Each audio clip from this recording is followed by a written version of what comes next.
Jadi berpikirlah tentang yang utama-utama, sisihkan yang tidak penting. Kan ada hadisnya itu kan, min khairi husnil mar'i tarkuhu malayakni. Jadi di antara ciri orang baik itu meninggalkan apa yang bukan urusannya.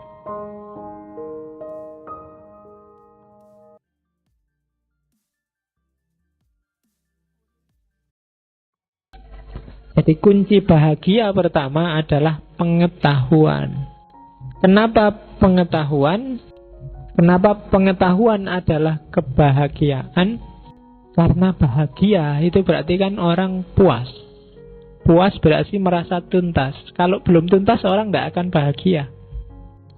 Harta, apalagi kekayaan, apalagi materi, itu dalam dirinya sendiri nggak ada nilainya. Dia ada nilainya kalau dihubungkan dengan kita. Jadi kepuasan itu menunjukkan kebahagiaan. Dan berarti apa? Sikap puas ini jadi kuncinya. Untuk bisa sampai ke level puas, kan kita harus tuntas. Untuk bisa nyampe ke level tuntas, kita harus paham. Kalau enggak ya enggak ngerti. Kamu harus paham berapa kuatnya perutmu menampung makanan. Kalau enggak, makanan akan jadi bencana. Kamu harus ngerti titik di mana alhamdulillah sudah kenyang dan puas. Kalau enggak, bahaya. Kadang-kadang kan mumpung makan gratis, terus kamu makan sebanyak-banyaknya, enggak ngerti kapasitasmu. Wassalam sudah. Enggak jadi enak makanan itu. Kamu harus ngerti di titik mana kamu puas. Untuk ngerti titik puas itu kamu butuh pengetahuan. Maka pengetahuan itu sumbernya kebahagiaan. Kamu harus paham seluk-beluk jiwamu tadi. Yang daya-daya tadi. Oke. Ketika pengetahuan sudah lengkap, kamu ngerti porsimu dan proporsimu, hidupnya jadi enak. Oh, kapasitasku sekian, berarti makanku paling banyak ya 2-3 piring lah.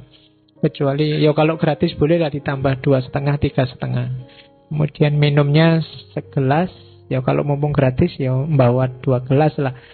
Kalau masih boleh ngambil lagi, bawa plastik atau bawa botol sendiri misalnya. Lo itu kan paling enggak ngerti. Lo ketika kamu tahu batas, berarti kalau sudah 3 piring, sudah. Jangan dilanjutkan 4 piring. Kalau dilanjutkan 4 piring, dia akan jadi sumber masalah. Enggak jadi bahagia. Enggak jadi puas. Istri cukup 1, kekuatanku 1. Kalau 2, enggak nyampe, enggak kuat. Nah, itu ngukur kekuatan sendiri. Ya poligami kan boleh aja, katanya Quran boleh. Tapi ukur kapasitas. Nah, kalau istrinya 1, lah kalau satu-satunya sedang libur, nggak ada cadangannya, Pak. Apa-apa itu kan ada cadangan. Wong, ya kan listrik mati, ada genset, kan tetap nyala. Lah kalau istri 1 off kan satunya on. Kalau dua-duanya off, ya berarti harus ada yang ketiga, Pak. Betul. Oke. Iya, mikirnya sampai ke situ. Oke ya, jadi sumbernya kebahagiaan itu pengetahuan.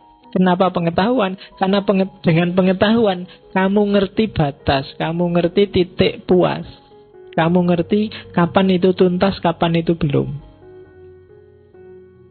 Nah, di situ kuncinya kebahagiaan. Termasuk jiwa harus sempurna, implementasinya harus tuntas, dan seterusnya. Itu juga semua butuh pengetahuan. Kenapa tadi kamu sabar, kamu jujur kok merasa masih sumpek? Pengetahuanmu yang kurang tentang kejujuran dan kesabaran. Belajar lagi. Kamu sedang salah paham. Harusnya kamu pasti bahagia kalau sudah jujur. Nggak ada, saya menyesal Pak, jujur. Gara-gara jujur ini terus ada masalah. Enggak, mungkin kamu salah paham. Coba ditambah lagi pengetahuannya. Jangan-jangan itu bukan masalah. Jangan-jangan kalau kamu nggak jujur, masalahnya lebih besar. Nah, itu hubungan pengetahuan dan kebahagiaan. Yang kedua, keutamaan berpikir. Oke, Berpikir itu apa sih? Berpikir itu kan menemukan yang penting dan baik untuk hidup kita. Kita mikir itu kan selalu begitu. Nyari yang enak, nyari yang pas, nyari yang sesuai untuk hidup kita. Biar mendukung kebahagiaan, usahakan, katanya Farabi, berpikirlah hanya tentang yang baik-baik dan utama-utama. Dan pertahankan ini untuk jangka waktu yang lama. Jangan mikir yang remeh-remeh yang tidak ada gunanya. Yang tidak penting, tidak penting. Biasanya itu sumber kamu tidak bahagia. Tiba-tiba kamu galau. Kenapa kok kamu galau? Kasihan Saipul Jamil, Pak, di penjara. Ya. Ngapain kamu ikut mikir? Penting tidak Saiful Jamil bagimu? Tiba-tiba kamu kok ikut galau. Ngapain kamu kok kelihatan marah gitu? Itu loh Pak, lihat TV, ILC, gegeran. Masa nggak sadar? Loh kamu galau untuk hal yang apa ya itu penting buatmu? Utama buatmu. Apa ndak ada yang lebih utama, yang lebih baik? Nah, jadi masukkanlah di kepalamu, berpikirlah untuk hal-hal yang utama dan baik saja untuk dirimu. Ketika kamu keluar jalur, di situ nanti akan lahir kegalauan-kegalauan karena barang tidak penting kamu posisikan jadi penting. Barang tidak urgent kamu jadikan urgent. Bahkan nanti katanya Al-Farabi, kalau kebaikan dan keutamaan ini bisa tahan lama, sampai lama kesimpulanmu ini tetap baik, ini tetap utama. Hal yang kamu sebut tetap baik dan utama itu kalau bisa jadikan undang-undang. Iya, kayak misalnya jujur.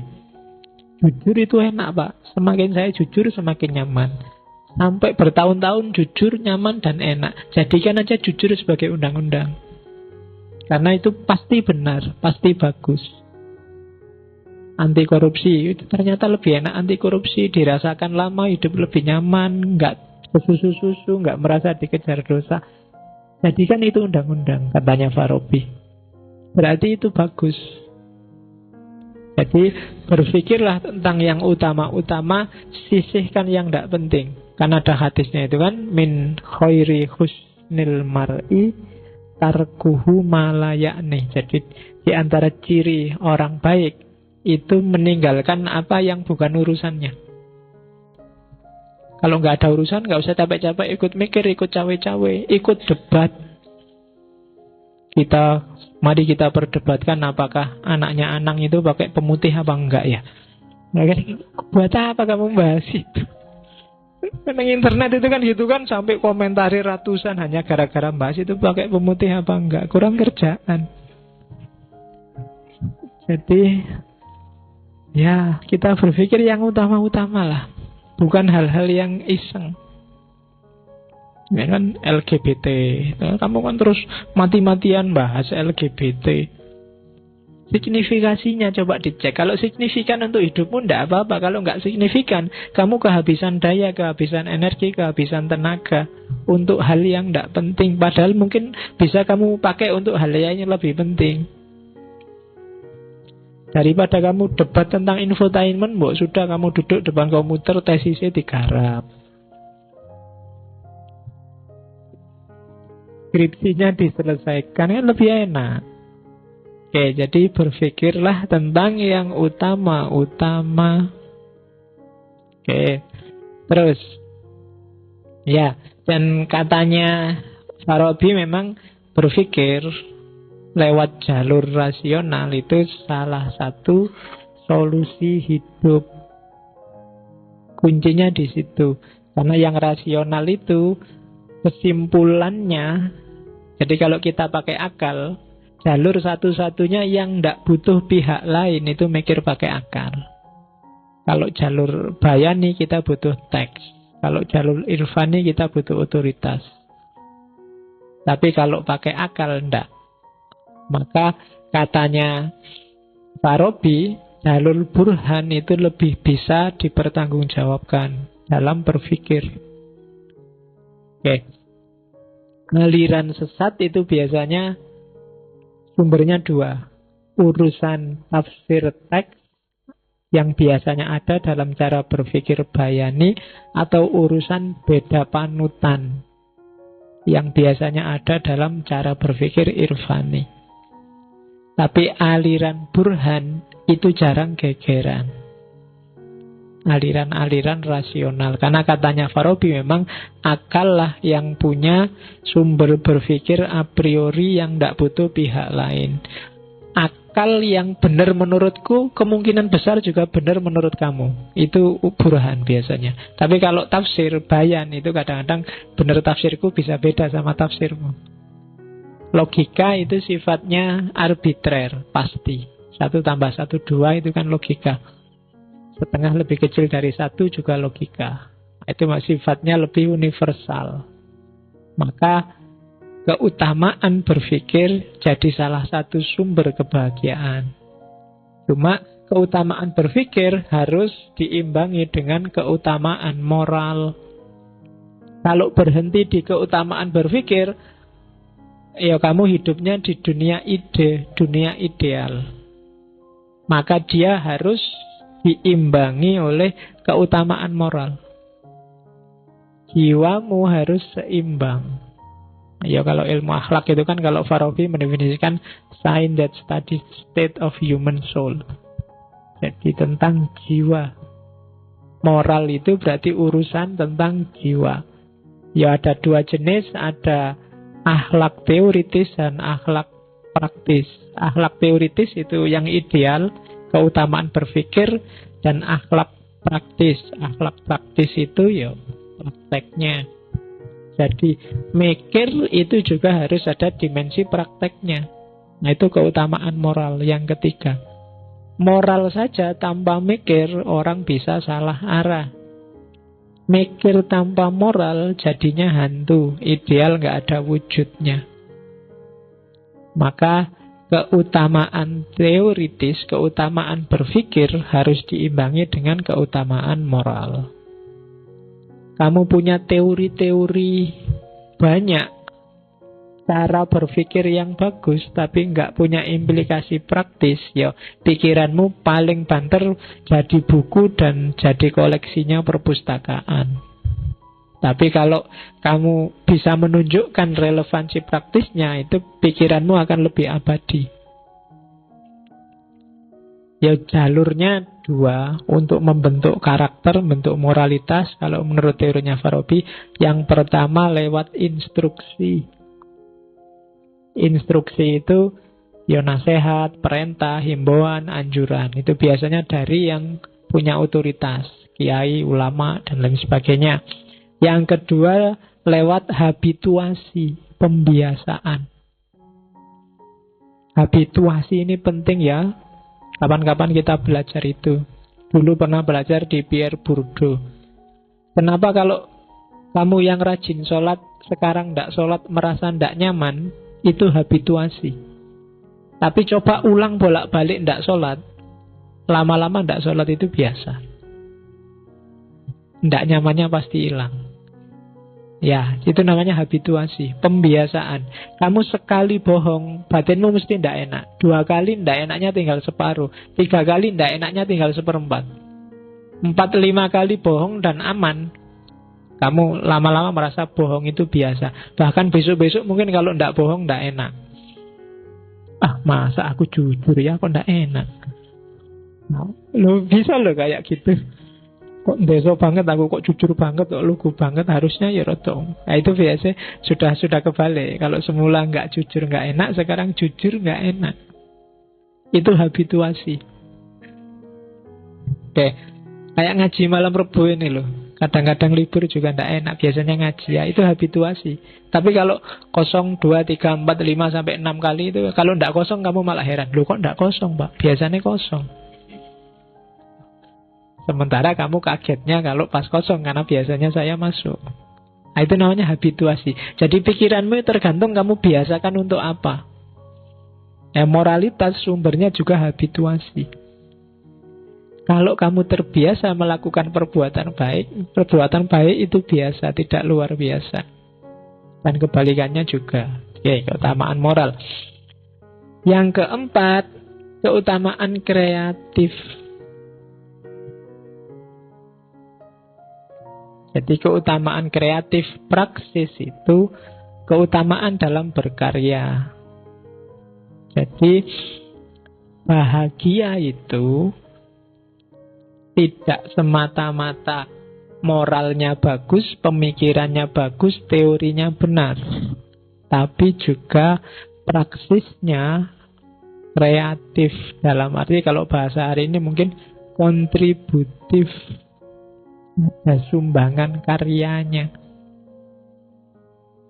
Ini mungkin bisa kamu sambungkan dengan filsafatnya Karl Marx tentang kerja. Manusia itu merasa bermakna, merasa eksis saat dia bekerja, memproduksi sesuatu. Jadi cuma karya itu akan utama. Utama itu berarti penting, bernilai kalau lahir dari orang-orang yang utama. Kalau manusianya tidak utama, karyanya tidak akan utama. Caranya untuk utama gimana? Keutamaan teorinya ada, keutamaan proses berpikirnya ada, keutamaan moralitasnya ada. Jadi orangnya pinter, pengetahuannya banyak, itu kan pinter. Orangnya cerdas, proses berpikirnya jalan. Dan orangnya bermoral, maka karyanya pasti kontributif, pasti utama.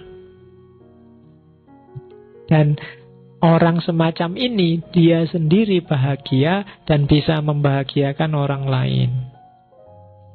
Jadi mix antara 4 hal inilah yang bikin orang bahagia. Praksis, moralitas, berpikir, dan teori. Terus, waktunya cepet ya.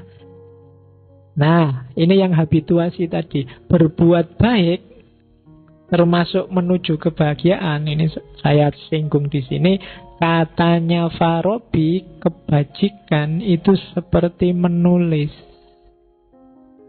Perilaku utama itu seperti seni menulis. Semakin orang berlatih mempraktekkan, maka tulisannya akan semakin baik. Moralitas juga begitu, kebajikan juga begitu. Semakin orang membiasakan diri menjalankan kebajikan, semakin dia menjadi bijak. Dan kalau sudah bijak, dia akan bahagia. Nah, itu teorinya. Jadi, jadilah orang baik, maka kalian akan bahagia. Sementara belum sempurna kebaikanmu, bahagiamu juga dalam proses menuju kesempurnaan. Jangan menyerah, latihlah terus. Kayak kamu nulis itu loh. Nulis pertama nggak bisa dipahami, nulis kedua agak dipahami, nulis ketiga mulai enak bahasanya, nulis keempat mulai nyalo, terus begitu. Tapi kalau kalian nggak latihan-latihan, merasa sudah ngerti, merasa sudah bisa dan selesai, ya kalian nggak akan jadi orang bijak. Meskipun punya wawasan tentang kebajikan, harus dijalankan. Kayak kalian latihan nulis. Ya sebenarnya nggak cuma nulis, ngomong juga begitu. Pertama grogi, lama-lama mesti setengah grogi. Terus seperempat groginya. Terus nggak grogi sama sekali. Bahkan terus nggak dikasih jatah ngomong pun kamu angkat tangan biar bisa ngomong. Nah itu karena sudah terlatih. Jadi hidup ini semacam itu yang tadi saya sebut habituasi. Awal memang rasanya nggak enak. Biasanya kamu nggak sodako. Kalau sodako paling kamu cari yang paling kecil terus kamu cemplungkan. 500 mungkin, atau 1000, atau 2000. Kalau ada orang ratusan ribu dicemplungkan, kamu geleng-geleng kepala. Paling mbok anggap orang itu ndak pinter ya, 100.000 kok dicemplungin. Tapi coba kamu biasakan, ngasihlah tiap Jumat 100.000. Kamu ngasih di bawah itu, besok rasanya nggak enak. Nggak ngasih juga nggak enak. 100.000, terus minggu selanjutnya nggak ngasih, wong duitmu habis. Rasanya nggak enak mesti. Nggak enaknya karena duit entek. Jadi itu habituasi namanya. Jadi kebajikan itu seperti menulis. Weh. Terus. Kebahagiaan manusia itu berarti rumusannya akhirnya ada dua. Jadi bahagia itu campuran, mix antara kemampuan dan kemauan. Mikir itu kan kemauan, pengetahuan itu kemampuan, berkarya itu kemauan plus kemampuan, moralitas itu kemampuan. Jadi akhirnya bahagia itu gabungan antara kemampuan dan kemauan. Rumusnya, ini rumus dari Tahsilus Sa'adah, setiap orang dapat memahami kebahagiaan dan dia punya perangkat untuk hidup bahagia. Tidak terkecuali siapapun. Tidak miskin, tidak kaya, tidak muda, tidak tua. Dia punya fasilitas lengkap untuk hidup bahagia. Allah tidak akan menganaktirikan siapapun. Jadi kita punya alat, kita punya fasilitas untuk bahagia. Cuma masalahnya tidak semua orang mau mendayagunakan fasilitas itu. Dikasih akal tidak mau mikir, dikasih imajinasi tidak mau kreatif, dikasih insting dicuekin, dikasih naluri dimatikan, ya selesai. Jadi tidak semua orang mendayagunakan kapasitasnya. Itu nanti yang jadi sumber kebahagiaan tidak tercapai. Padahal ada rumus yang ketiga. Tidak semua orang yang mendayagunakan kapasitasnya otomatis jadi bahagia. Karena kadang-kadang kebahagiaan tidak jadi tujuannya. Kamu mikir tujuannya untuk nipu. Kamu mengumbar nafsu itu kan mengumbar insting. Tujuannya hanya untuk kesenangan sementara, senang-senang. Itu pakai kapasitas tapi tidak bahagia. Karena ternyata kebahagiaan bukan tujuanmu. Oke, itu rumus yang keempat. Ada juga orang yang sudah menggunakan kapasitasnya. Sudah pingin bahagia. Tapi tidak nyampe juga di kebahagiaan. Itu mungkin karena metodenya salah. Mungkin level teoritisnya belum lengkap, pengetahuannya tidak cukup, akalnya kurang cerdas, sehingga wawasannya pendek. Jangan salah, orang tidak cerdas itu di antara cirinya kan wawasannya pendek. Orang yang wawasannya pendek, kalau ada masalah itu biasanya susah nyari alternatif jawaban. Dan itu juga trouble. Ngantuk. Loh, orang yang ngantuk itu piye carane bendak ngantuk? Wah, ndak ada, tidur aja. Nah, itu.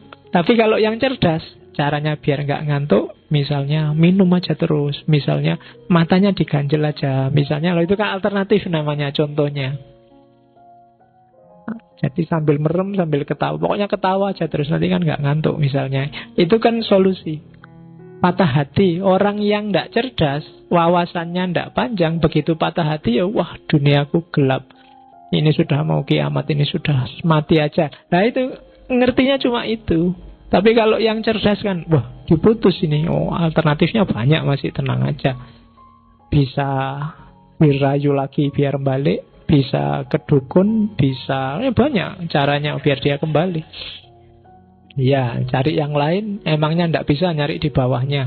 Misalnya kan, mulai ya kan di atasnya kan. Kalau kamu sedang marah jangan bilang, emangnya aku ndak bisa nyari di atasmu. Ndak, susah. Nyari di bawahmu mesti banyak. Oke. Jadi, itu kan dari atas tadi kan. Ndak semua orang pasti punya kapasitas untuk bahagia. Cuma tidak semua orang menggunakan kapasitas itu. Yang kedua, dari semua orang yang ada orang yang menggunakan kapasitas tapi tujuannya bukan kebahagiaan, ia tidak akan bahagia.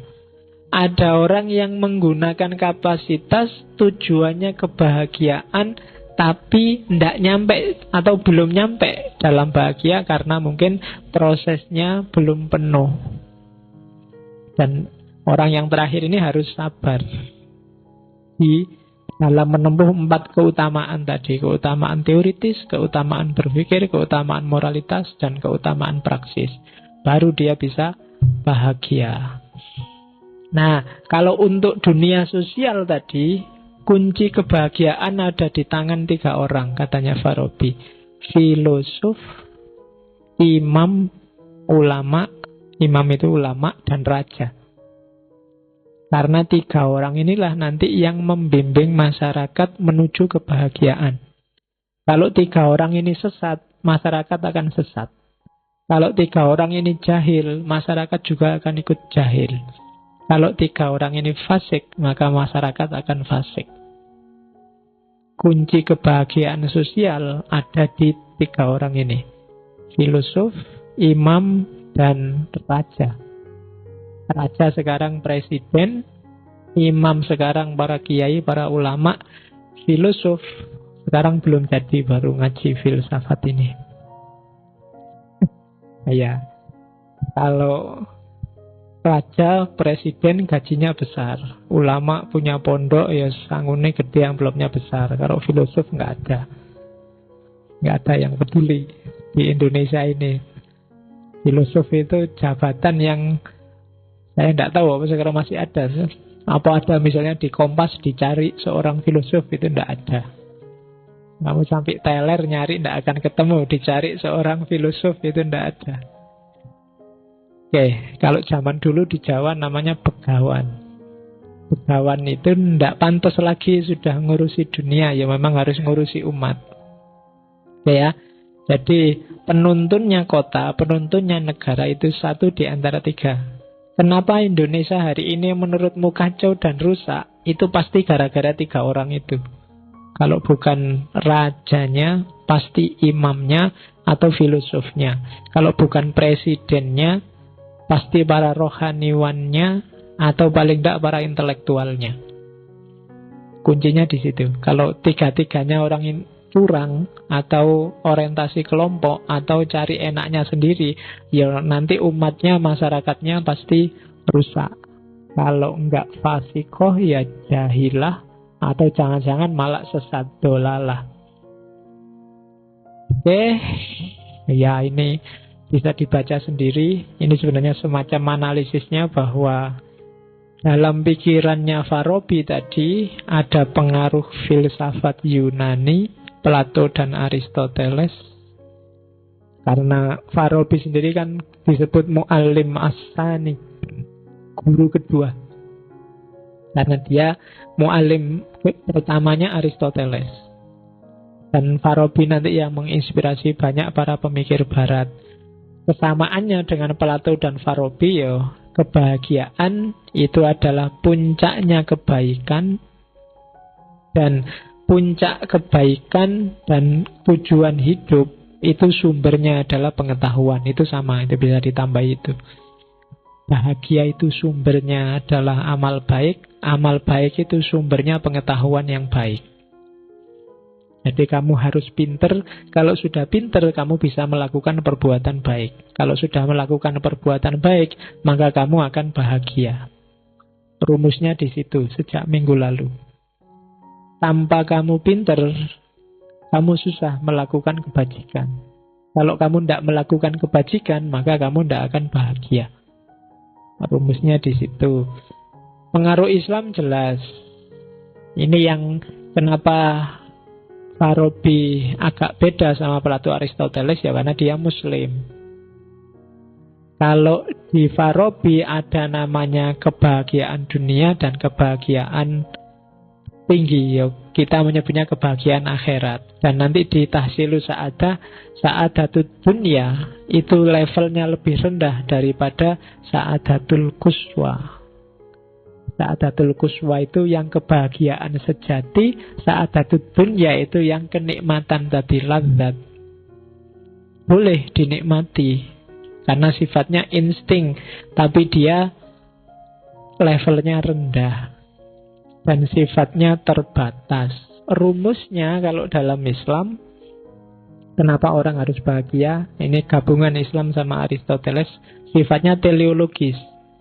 Jadi Allah menciptakan manusia sebagai karya terbaiknya, dan Allah ingin manusia bahagia kalau dalam Islam loh ya. Dan kebahagiaan manusia kalau dalam Islam ketika orang bisa menaklukkan jiwa-jiwanya tadi. Menaklukkan berarti mengontrol dan menguasai. 4 keutamaan tadi itu kan sumbernya jiwa tadi. Dan jiwa ditaklukkan kalau di Islam namanya jihadun nafas. Ketika jiwa ditaklukkan, yang lahir perilaku utama, kebajikan. Ketika perilaku utama dilakukan, maka orang akan bahagia sebagai hasilnya. Jadi rumusnya itu. Jadi Allah menciptakan manusia, Allah ingin manusia bahagia. Untuk bisa bahagia, orang harus melakukan jihadun nafas, menaklukkan jiwanya, biar jadi nafas yang mutmainnah. Nah, ketika jiwa ditaklukkan, maka otomatis yang keluar dari manusia adalah perilaku yang utama. Ketika perilaku utama sudah keluar, maka baliknya ke dalam adalah kebahagiaan. Nah, itu rumus kalau dalam Islam. Terakhir, ini ilmu penting, katanya Al-Farabi, maka setiap orang yang sudah paham punya tanggung jawab untuk mengajarkan. Nah, kalau kalian nggak pengen mengajarkan, pura-pura lah belum paham. Sekarang kalau sudah ngerti, ya punya tanggung jawab itu, karena inilah misinya agama. Kalau bahasanya Farabi, misinya penciptaan. Cara mengajarkan itu, katanya Farabi, jangan pakai versi jelimet kayak para filosof. Perhatikan audiennya. Kalau audiennya awam, ya pakai metafor-metafor, pakai contoh-contoh yang menggugah mereka.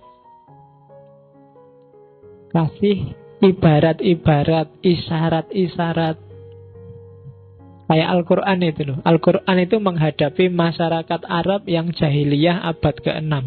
Itu kan mancingnya dengan sesuai yang dipahami orang Arab zaman itu. Dipameri bidadari. Karena orang Arab zaman itu kan status sosial masyarakat, status sosial seorang pemimpin semakin tinggi kalau dia semakin banyak koleksi perempuannya. Maka dipameri, tenang aja besok di surga bisa pesen bidadari sebanyak apapun. Nah, itu kan pengen dia masuk surga, tergugah untuk beramal baik. Nabi kan dulu mancing orang awam kan gitu, masyarakat awam Arab zaman itu. Barang siapa melakukan ini, dia akan dapat keuntungan ini. Barang siapa kan selalu begitu. Itu sebenarnya mancing masyarakat melakukan kebajikan. Dan hal yang sama dilakukan para wali dulu di Jawa. Untuk mancing biar orang Jawa tertarik dengan Islam, melakukan kebajikan sesuai ajaran Islam. Pakai metafor-metafor, isyarat-isyarat. Cuma yang kayak gini harusnya bukan level mahasiswa. Yang pakai dongeng-dongeng, pakai cerita-cerita yang menggugah jiwa. Pakai motivator-motivator, itu sudah nggak makom kalau mahasiswa. Mahasiswa kok nyari motivator, itu menurut saya tragedi. Loh iya, mahasiswa itu justru dia yang harus ngasih motivasi orang lain, malah dia nyari motivasi. Iya, kalian elit loh, intelektual. Masa untuk motivasi aja butuh orang lain, bayar mahal lagi. Motivasi dirimu sendiri, wawasanmu sudah lengkap. Tinggal mau jalan apa enggak. Kan cuma itu aja. Kalian makomnya elit. Kalau orang elit itu sebenarnya enggak terlalu butuh pembimbing. Karena banyak buku, banyak ilmu di mana-mana ada. Ya kalau di Farabi dia secara spesifik zaman itu karena belum ada internet, Al-Farabi menjelaskannya dari buku. Carilah buku yang pas. Bacalah buku-buku yang penting. Nah, itu untuk orang-orang elit. Cuma nanti Ada penjelasan menarik, tak kutip di situ dari Al-Farabi, bahwa karakternya orang baca buku itu ada 3. Yang pertama, orang yang bisa langsung menyimpulkan sendiri. Ini orang pinter. Yang kedua, orang yang mampu menyimpulkan tapi butuh pembimbing. Ini orang yang pinternya setengah. Paham tapi sih bingung, Pak. Nah, itu butuh pembimbing. Ada yang level ketiga, tidak bisa menyimpulkan sama sekali, dan cenderung a priori, Allah cuma bikin rumit, Allah cuma bikin ruwet, kita tidak nyampe. Nah, itu a priori sudah. Yang kayak gini ini kalau di Al-Madinah Al-Fadilah, itu tugasnya pemimpin. Jadi pemimpin itu jangan cuma ngopeni kesejahteraan fisiknya, tapi juga harus meningkatkan kapasitas intelektualnya. Hari ini kan pemimpin selalu sibuk biar masyarakat sejahtera, tapi secara fisik jarang diopeni kesejahteraan intelektualnya. Orang desa-desa yang nggak terlalu ngerti itu kan sasaran empuk kampanye, sasaran empuk dibohongi, dibodohi. Harusnya mereka dipinterkan. Kalau lebih banyak orang pinter, mungkin Indonesia nggak setragis ini nasibnya. Jika melihat, kita punya sumber daya yang luar biasa. Sumber daya alamnya nomor 1, sumber daya manusianya nggak tertandingi, paling nggak dari sisi jumlahnya. Kita kan jumlahnya banyak. Kalau cuma tawuran aja siapa yang nggak Kalau berani loh tawuran sama orang Indonesia. Kan ngawatiri kalau orang Indonesia sudah ngamuk itu. Loh iya, mahasiswa 3 aja kalau demo sudah di tengah perempatan itu, mobil sak deret berapa puluh meter mandek kabeh. Itu hanya 3 orang itu. Belum kalau 40 orang, belum kalau itu bisa. Itu ciri khasnya Indonesia. Itu kan ciri bahwa SDM kita itu luar biasa. Dari sisi itu. Jadi jangan macam-macam sama orang Indonesia. Apalagi penganggurannya banyak. Loh iya kan? Loh orang nganggur itu paling ngawatiri loh. Diajak perang ayolah mumpung nganggur. Diajak ngamuk ayolah.